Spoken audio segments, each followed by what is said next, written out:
할렐루야. 오늘도 말씀을 사모하는 우리 성도님들 위해 하나님의 은혜가 충만하기를 기도합니다. 오늘의 성경 통독은 잠언 22장에서 24장까지의 말씀입니다. 오늘은 잠언 24장의 말씀을 통하여 하나님의 백성에게 시련은 있으되 결코 실패는 없습니다 라는 말씀으로 은혜를 나누겠습니다. 잠언서 24장 16절을 보면 대저 의인은 7번 넘어질지라도 다시 일어나려니와 악인은 재앙으로 인하여 엎드러지느니라고 하였습니다. 여기서 7번이라는 숫자는 완전수로서 대단히 많은 상태를 나타낼 때 흔히 사용되는 히브리적 표현입니다. 따라서 이 말의 의미는 곧 의인은 수없이 넘어지고 많은 시련을 겪는다 할지라도 결코 쓰러지지 않고 오뚜기처럼 다시 일어서게 된다는 의미입니다. 그런데 여러분, 의인이 이렇게 수없이 넘어지고 시련과 고난을 겪게 되는 이유는 무엇일까요?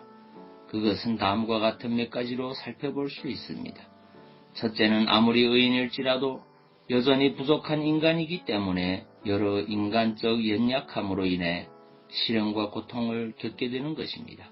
여기에는 비옥한 소돔과 고모라 땅의 욕심을 내어 들어갔다가 죽을 고비를 넘기게 된 롯이나 잠깐의 음욕을 제어하지 못해 밧세바를 범함으로써 말할 수 없이 어려움을 겪었던 다윗을 예로 들 수 있을 것입니다.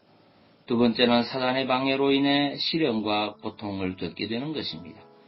곧 사단은 하나님과 그리스도를 대적하는 자이기 때문에 하나님의 백성과 그리스도의 제자들인 성도들을 괴롭히고 방해하는 것입니다. 바로 욥의 경우가 대표적인 예라고 할 수 있습니다. 세 번째는 하나님의 뜻을 이루기 위해 시련과 고난을 겪는 것입니다. 여기에는 물론 그리스도의 고난이 대표적이며 또 요셉의 경우도 좋은 본보기가 될 것입니다. 마지막으로 하나님의 백성을 정화하고 연단하기 위한 시련과 고난입니다. 이에 대한 예로는 출애굽한 이스라엘이 가나안에 들어가기까지 겪는 고난을 들 수 있습니다. 이처럼 우리 성도들은 끊임없는 시련과 고난을 경험하고 있습니다. 이는 모든 성도들은 의인이지만 또한 죄인이기에 마지막까지 연단받아야 마땅한 존재이기 때문이며, 또한 성도는 사단의 표적이면서 아울러 하나님의 뜻을 이루는 도구이기 때문인 것입니다.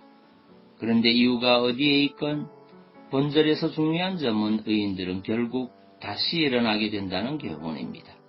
즉 하나님의 백성들도 이 땅에 살 때는 수없는 어려움과 고난과 시련을 겪게 되지만 그럼에도 결국 다시 일어나 온전히 서게 된다는 것입니다.